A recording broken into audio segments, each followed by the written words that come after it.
दोस्तों, हमारी सीरीज चल रही है जिम कॉर्बेट की बुक द ओमनीबस, और इसकी स्टोरी चल रही है द तल्ला देस मैन ईटर। कहानी के पिछले पार्ट्स प्लेलिस्ट में है। आगे की कहानी कंटिन्यू करते हैं। अब जिम कॉर्बेट बोलते हैं कि इस इलाके में जितने भी पेड़ थे वो सारे के सारे चीड़ के पेड़ थे। 30 से 40 फीट की ऊंचाई तक कोई पत्ते नहीं, कोई छिपने की जगह नहीं, और तो और उसमें चढ़ना भी संभव नहीं था। तो अब मजबूरी ये थी कि टाइग्रेस के इंतजार में जमीन पर ही बैठना था। इसमें कोई बुराई नहीं थी तब तक जब तक दिन था। जैसे ही शाम ढलती, अंधेरा होने को होता, और अगर टाइग्रेस मटन की जगह इंसानी शिकार खाना पसंद करती तो बहुत बड़ी मुश्किल खड़ी हो जाती जिम कॉर्बेट जी के लिए। अब जो रिज था, जो कि बाईं तरफ से दाईं तरफ की तरफ जा रहा था, और जहां पर एक हॉलो बनी थी जहां बकरियों को टाइग्रेस ने मारा था, वहां पर एक बड़ी चट्टान थी, और इस बड़ी चट्टान के पास एक छोटी चट्टान भी थी। अब जिम कॉर्बेट ने देखा कि अगर वो छोटी चट्टान पर बैठ जाए तो बड़ी चट्टान उनके लिए ओट का काम करेगी, यानी कि वो उस चट्टान के पीछे छिप सकते हैं। केवल उनका सर दिख रहा होता, और वो भी उस साइड से दिख रहा होता जिस साइड से जिम कॉर्बेट को उम्मीद थी कि वो टाइग्रेस आएगी। तो जिम कॉर्बेट ने डिसाइड किया कि वो यहीं बैठेंगे। इनके सामने वो हॉलो थी, करीब 40 फीट चौड़ी। उस हॉलो के बाद करीब 20 फीट चौड़ा एक किनारा था, और उस किनारे के बाद एक 20 गज चौड़ा ग्राउंड था जो कि थोड़ा स्लोप लिए हुए था, और जिसकी ढलान थी दाहिनी तरफ। और इस ढलान के बाद पहाड़ी खड़ी चढ़ाई के साथ ऊपर चढ़ गई थी। अब वो जो हॉलो था जिसमें कि 3 बकरियां तब जिंदा थीं जब यहां से लोग भाग गए थे, जब टाइग्रेस ने हमला किया था, लेकिन अब वो बकरियां मर चुकी थी। और जब टाइग्रेस ने उनको मारा था, उनमें से एक की पीठ को चीर दिया था। अब कलीस फीजेंट ने आवाज करनी बंद कर दी थी, और जिम कॉर्बेट को लग रहा था कि यह कलीस फीजेंट टाइग्रेस के लिए बोल रहा है, और वो टाइग्रेस उस लड़के के पीछे जा रही है जो अभी अभी यहां से गया है। या फिर वो खलीस फीजेंट जिम कॉर्बेट को देख के बोल रहा है, या फिर टाइग्रेस कहीं से वापस लौट रही है इसलिए बोल रहा है, लेकिन बोल तो रहा था। अब जो पहला मतलब जिम कॉर्बेट ने निकाला था कि वो लड़के के पीछे जा रही है, इसका मतलब जिम कॉर्बेट को काफी इंतजार करना पड़ेगा। और अगर दूसरा मतलब निकाला था कि टाइग्रेस आ रही है, तो उस स्थिति में कॉर्बेट को कम इंतजार करना पड़ेगा। अब जिम कॉर्बेट ने अपनी पोजीशन ली थी दोपहर के 2 बजे, और उसके आधे घंटे के बाद, यानी कि ठीक 2:30 बजे, ब्लू हिमालयन मैगपाई आ गए। ये बर्ड्स बड़े सुंदर होते हैं, काफी विनाश करते हैं दूसरी बर्ड्स का जब वो घोंसले बनाते हैं, लेकिन इनके अंदर दुर्लभ क्षमता होती है ये पता लगाने के लिए कि जंगल में कहां पर कोई जानवर मरा पड़ा है। अब जिम कॉर्बेट ने उन मैगपाइज की आवाज को पहले ही सुन लिया था, इससे पहले कि वो उन्हें देख पाते, क्योंकि ये शोर बहुत करते हैं। अब जैसे ही उन्हें वो मरी हुई बकरियां दिखाई दी, वो चुप हो गए और बहुत ही सावधानी पूर्वक आगे बढ़ने लगे। अब कई फॉल्स अलार्म उन्होंने किए, और उसके बाद जब बकरी का पीछे का कटा हुआ किनारा उन्हें मिल गया, तो उन्होंने अपनी सारी शर्म और चिंता छोड़ दी और करने लगे अपना भोजन, क्योंकि जिसने की शर्म उसके फूटे कर्म। अब एक किंग वल्चर आसमान में उड़ान भर रहा था, उसकी भी निगाह पड़ गई इन बकरियों पर मैगपाई की वजह से। धीरे धीरे धीरे करते हुए वो भी आके उतर गया एक चीड़ के पेड़ पर। अब ये जो किंग वल्चर होते हैं, इनका अगला हिस्सा सफेद रंग का होता है, पंख काले होते हैं, और इनका सर और पैर लाल होते हैं। ये वो गिद्ध होते हैं जो सबसे पहले निगाह डाल लेते हैं मरे हुए जानवर। वैसे इनके नाम में किंग लगा होता है, लेकिन इनका साइज छोटा होता है। इनकी मजबूरी है कि ये पहले जाके अपना खाना खा लें, क्योंकि जब बाकी गिद्ध आते हैं तो इन्हें वहां से हटना पड़ता है। अब जब वल्चर आ गया तो जिम कॉर्बेट को खुशी हुई, क्योंकि वो टाइग्रेस के आने की सूचना और ज्यादा बेहतर तरीके से दे देगा अगर कहीं जिम कॉर्बेट से चूक हो गई तो। क्योंकि वैसे ही वल्चर चीड़ के पेड़ के ऊपर बैठा है, उसको दूर दूर का नजर आ रहा है, और उसकी आंखों की क्षमता के बारे में तो कुछ कहने की जरूरत ही नहीं। अब अगर वो ऊपर से नीचे आता है और मैगपाई के साथ बकरियों को खाना शुरू करता है, इसका मतलब टाइग्रेस आस पास नहीं है। और अगर वो किंग वल्चर ऊपर ही बैठा रहता है जबकि उसके सामने खाना पड़ा है, इसका मतलब है कि उसकी निगाह में टाइग्रेस है, कहीं ना कहीं आराम कर रही। अब अगले आधे घंटे तक वहां का दृश्य वैसा का वैसा ही रहा। मैगपाई बकरी को खाते रहे, किंग वल्चर पेड़ पर बैठा बैठा देखता रहा। तभी काली घटाएं छा गई, सूरज बादलों के पीछे छिप गया। उसके फौरन बाद कलीज फीजेंट फिर से चिल्लाना शुरू हो गया और मैगपाई जोर से आवाज करते हुए वहां से उड़ गए। अब जिम कॉर्बेट समझ गए थे कि टाइग्रेस आ रही है। बहुत अच्छा चांस है उसे गोली मारने का, वो चांस जो उन्होंने वर्टिगो की वजह से पिछली रात मिस कर दिया था। अब थोड़ी झाड़ियां थीं जिनकी वजह से रवीन की तरफ का जो व्यू था जिम कॉर्बेट का, वो रुक रहा था। और इन झाड़ियों के पीछे से ही जिम कॉर्बेट ने देखा कि आ रही है टाइग्रेस। अब वो जो फ्लैट ग्राउंड था, जो कि थोड़ा ढलान वाला था, टाइग्रेस वहां से आ रही थी और सीधा देख रही थी जिम कॉर्बेट की तरफ। अब जिम कॉर्बेट ने अपना हैट ऐसे नीचे झुकाया था कि उनकी आंखें टाइग्रेस को नजर ना आए। और जिम कॉर्बेट को मालूम था कि वो टाइग्रेस उन्हें नोटिस नहीं कर पाएगी अगर इन्होंने कोई हरकत नहीं की।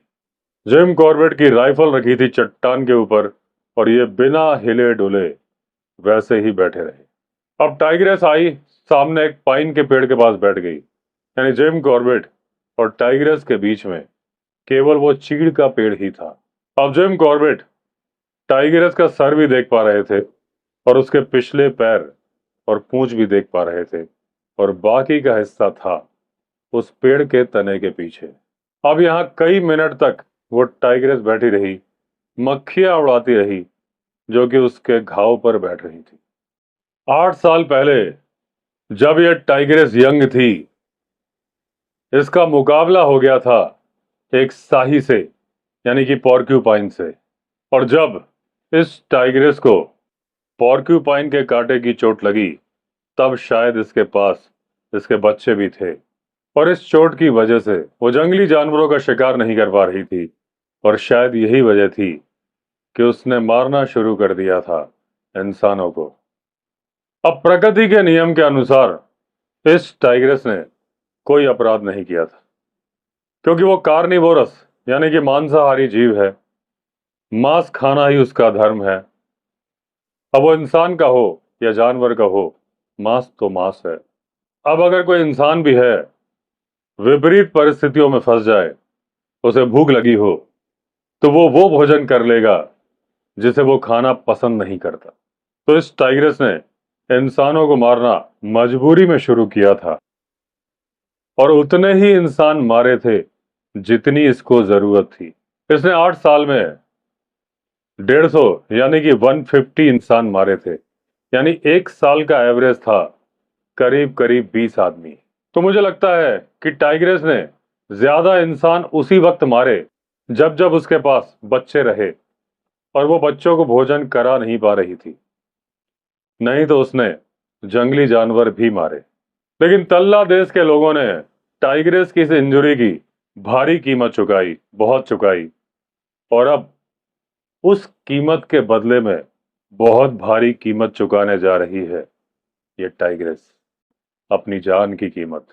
अब उसका इस तकलीफ से अंत तुरंत करने के लिए मैंने उसके सर पर निशाना लगाया, लेकिन रोशनी इतनी थी नहीं, घने बादल छा चुके थे कि 60 गज की दूरी पर होने के बावजूद मैं टाइग्रेस के सर पर निशाना नहीं लगा पा रहा था। तो अब टाइग्रेस खड़ी हुई, करीब 3 कदम आगे बढ़ी और पूरी की पूरी मेरे सामने खड़ी हो गई, जैसे कहना चाहती हो, उठाओ बंदूक और चला दो गोली। अब जिम कॉर्बेट ने अपनी कोहनियां चट्टान पर टिकाई थी, बड़े ही सावधानी पूर्वक निशाना लगाया, उस जगह को निशाने पर लिया जहां इनका अंदाजा था कि उसका दिल होगा, और चला दी गोली। जैसे ही गोली चली, वहां से कुछ धूल उड़ी। अब जब धूल देखी जिम कॉर्बेट ने तो उन्हें लगा, ना सिर्फ उन्होंने टाइग्रेस का दिल मिस कर दिया है, बल्कि पूरी पूरी टाइग्रेस ही मिस कर दी है। लेकिन जिम कॉर्बेट ने सोचा कि निशाना तो उन्होंने परफेक्ट लगाया था, ये हुआ तो हुआ कैसे। लेकिन ऐसा कुछ हुआ नहीं था।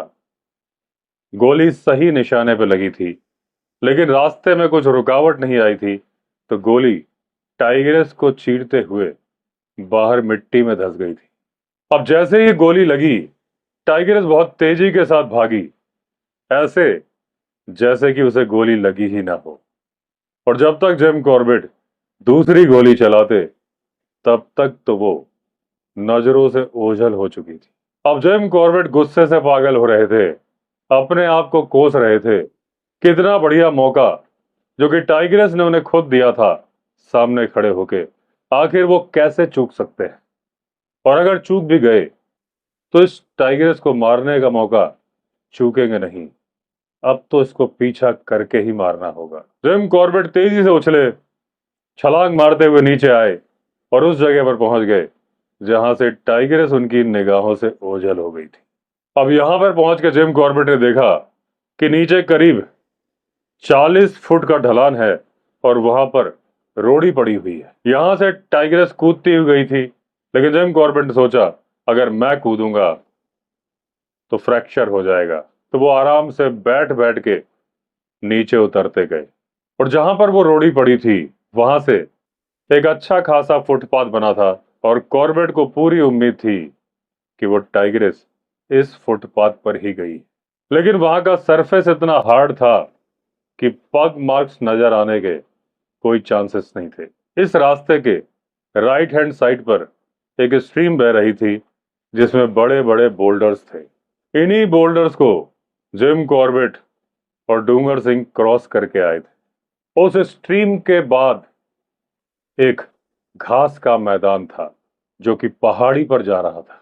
अब उस पाथ के बाएं तरफ पर कुछ चीड़ के पेड़ लगे हुए थे। अब ये पाथ काफी दूरी तक एकदम सीधा जा रहा था, और जब जिम कॉर्बेट इसमें आगे बढ़े, थोड़ी दूर जाने के बाद एक घोराल ने अलार्म कॉल की।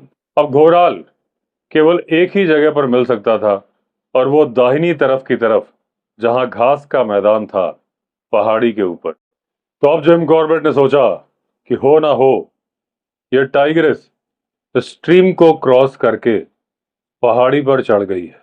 तो जिम कॉर्बेट ने थोड़ा ऊंचे होके उस तरफ देखने की कोशिश की, और तभी उन्हें ऐसा लगा कि उन्होंने कुछ लोगों को चिल्लाते हुए सुना है। जब मैंने मुड़ के देखा तो पहाड़ी के ऊपर कुछ लोग खड़े हुए थे। उन लोगों ने जब ये देखा कि जिम कॉर्बेट उनकी तरफ देख रहे हैं, तो उन्होंने हाथ के इशारे से बताया कि टाइग्रेस वहां है। और जिम कॉर्बेट उस तरफ दौड़े, वहां जाके देखा तो उन्हें मिले खून के निशान। अब जिम कॉर्बेट बोलते हैं कि जो टाइगर की स्किन होती है वो थोड़ी लूज होती है, तो जब टाइगर को गोली लग जाती है और जानवर तेजी के साथ भागता है, तो वो जो घाव होता है, मांस में घाव और जो स्किन में घाव होता है, वो आपस में एक दूसरे से मिलते नहीं है। टाइगर या टाइग्रेस के भागने की वजह से वो इधर उधर होते रहते हैं, और इस वजह से वो ब्लड स्किन में भरता रहता है, बाहर नहीं आता है। और जब जानवर रुक जाता है, वो दोनों छेद आमने सामने आ जाते हैं, तो वो खून तेजी के साथ निकलने लगता है। और अगर आपको ये जानना हो कि आपने किसी जानवर पर गोली मारी, वो गोली उसे लगी कि नहीं लगी, तो आप उस जगह पर जाइए जहां गोली मारी गई थी। जहां जमीन पर गोली लगने के निशान हो, अगर वहां पर कुछ बाल पड़े हों, इसका मतलब गोली उसे लगी है। और अगर बाल वहां पर नहीं है तो उसे गोली लगी भी नहीं है। अब थोड़ा भागने के बाद टाइग्रेस थोड़ी धीमी चाल से चल रही थी, लेकिन अभी भी वो भागती ही जा रही थी। और ये बात उन्हें मालूम चल रही थी खून के छींटों से जो कि जमीन पर पड़े हुए थे। अब वहीं पर कुछ कांटे थे और जिम कॉर्बेट एक ऐसी जगह पे पहुंच गए जहां से वो नीचे जाते तो रुकने का कोई चांस नहीं था, क्योंकि ढलान बहुत ज्यादा था। तो उस खड़ी ढलान पर एक बुराश का सैपलिंग लगा था। जिम कॉर्बेट ने उसे पकड़ लिया और उसके सहारे उतरने लगे। अब जिम कॉर्बेट जहां थोड़ी गीली मिट्टी थी उस पर अपनी एड़ी जमा रहे थे, थोड़ी जगह बना के चल रहे थे। सारा वजन था उस बुराश की टहनी पर। अब जिम कॉर्बेट का पूरा वजन आने से वो बुराश का छोटा पेड़ या टहनी मुड़ तो गया, लेकिन टूटा नहीं। अब जैसे तैसे करते हुए जिम कॉर्बेट नीचे उतरे तो वहां पर फर्न लगे हुए थे। अब टाइगर्स के पीछे तेजी से जाने का मौका तो अब जा चुका था, लेकिन अच्छा खासा खून पड़ा हुआ था, तो अब जल्दी जल्दी जाने की कोई जरूरत नहीं थी। टाइग्रेस का पता बताने के लिए थे खून के निशान। अब जिम कॉर्बेट करीब 200 गज और चले तो एक समतल मैदान सा आ गया। अब ये उतनी दूरी थी जितनी दूरी एक टाइगर तय कर सकता है गोली लगने के बाद। तो जिम कॉर्बेट का अंदाजा था कि हो ना हो टाइग्रेस यहीं कहीं होगी। अब उस मैदान पर घास थी और छोटी छोटी झाड़ियां थी। तो जिम कॉर्बेट बड़े ही सावधानी पूर्वक उसके अंदर चलने लगे। अब जिम कॉर्बेट बोलते हैं कि एक ऐसा टाइगर जो कि घायल हो और जिसने बदला लेने के लिए ठान लिया हो, भारत के जंगलों में सबसे खतरनाक चीज है। अब जिस टाइग्रेस से जिम कॉर्बेट का मुकाबला चल रहा था, वो अपनी क्षमताएं पहले भी दिखा चुकी थी, जब उसने कुछ ही सेकंड्स के अंदर 6 बकरियों को मार दिया था। और या फिर गोली लगने के बाद भी छलांग मार के भाग गई थी। यानी कि जिम कॉर्बेट ने जो उसके पैरों में गोली मारी थी, उसकी वजह से वो विकलांग हुई नहीं थी और पूरी तरह से सक्षम थी जिम कॉर्बेट पर हमला करने के लिए। तो जिम कॉर्बेट जानते थे कि जैसे ही उसे मालूम चलेगा कि मैं उसकी पहुंच के दायरे में हूं, वो मेरे ऊपर छलांग लगाएगी। और ऐसी छलांग का मुकाबला जिम कॉर्बेट को एक गोली से ही करना था, क्योंकि एक गोली चूकी तो दूसरी गोली चलाने का मौका वो टाइग्रेस देगी नहीं। तो जिम कॉर्बेट ने एक बार अपनी बंदूक का बोल्ट चेक किया, गोली चेक की कि गोली सही है कि नहीं। उन्होंने गोली निकाल के देखी। इसे वो कलकत्ता से मेंटन से खरीद के लाए थे। उसे वापस लोड किया, सेफ्टी कैच हटाया। अब जो रास्ता जा रहा था कटीली झाड़ियों के बीच से, वहां झाड़ियां कमर की ऊंचाई तक थी और वो जो खून के निशान थे वो उस रास्ते से कटीली झाड़ियों के अंदर जा रहे थे। अब जिम कॉर्बेट को उम्मीद थी कि टाइग्रेस रास्ते के बाएं तरफ ही है। अब जिम कॉर्बेट जानते थे कि जब वो इसके अंदर जाएंगे तो या तो टाइग्रेस बाएं तरफ होगी या दाएं तरफ होगी, रास्ते के नजदीक ही। अब कॉर्बेट एक एक फुट संभाल के कदम रख रहे थे, एकदम सामने देख रहे थे, क्योंकि ऐसे मौकों पर अपना सर दाएं या बाएं घुमाना बेवकूफी होगी। जिम कॉर्बेट उन कटीली झाड़ियों से 3 गज की दूरी पर ही थे कि उन्हें दाहिनी साइड पर कुछ हलचल सी दिखाई दी। ये टाइगरेस ही थी जो मेरे ऊपर उछलने के लिए अपने आप को तैयार कर रही थी। टाइगरेस भूखी भी थी, घायल भी थी, लेकिन वो उछाल वो कभी ले नहीं पाई।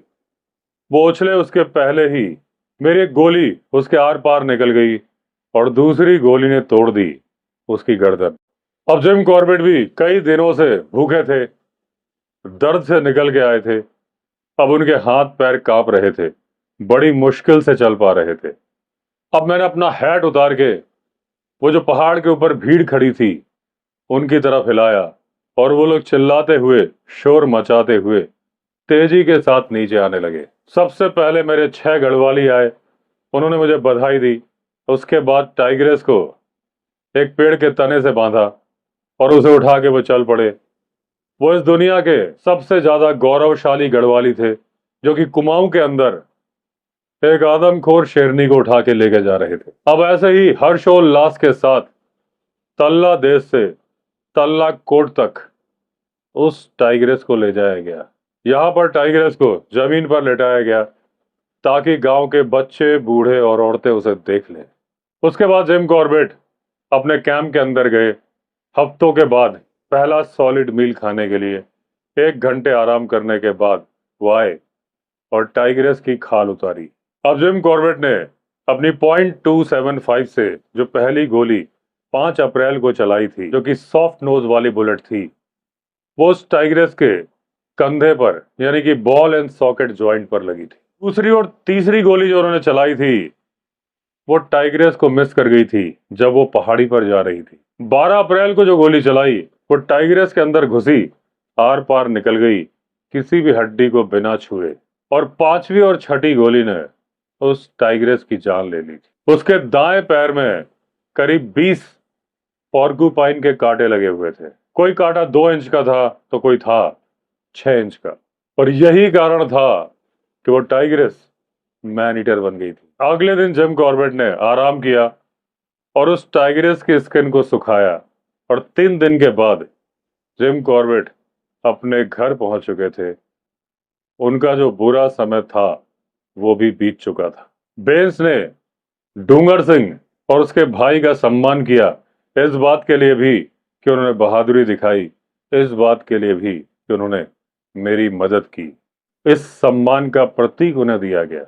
नैनीताल आने के 1 हफ्ते के बाद सर मैल्कम हेली ने मेरा परिचय कराया कर्नल डिक से, जो कि कानों के डॉक्टर थे। 3 हफ्तों तक उन्होंने मेरा इलाज किया। यह इलाज हुआ मेरा लाहौर में। अब मेरे कानों की क्षमता, सुनने की शक्ति वापस आ चुकी थी। अब मैं संगीत भी सुन सकता था और जंगल के अंदर जाके चिड़ियों का संगीत भी सुन सकता था। तो दोस्तों, इसी के साथ एंड हुई ये कहानी द तल्ला देश मैन ईटर। हमारी अगली स्टोरी होगी the man eating leopard of Rudraprayag. तो अगर आपने चैनल सब्सक्राइब नहीं किया है तो चैनल सब्सक्राइब कर लीजिए। चलिए फिर मिलते हैं, तब तक के लिए all the best. Vande Mataram.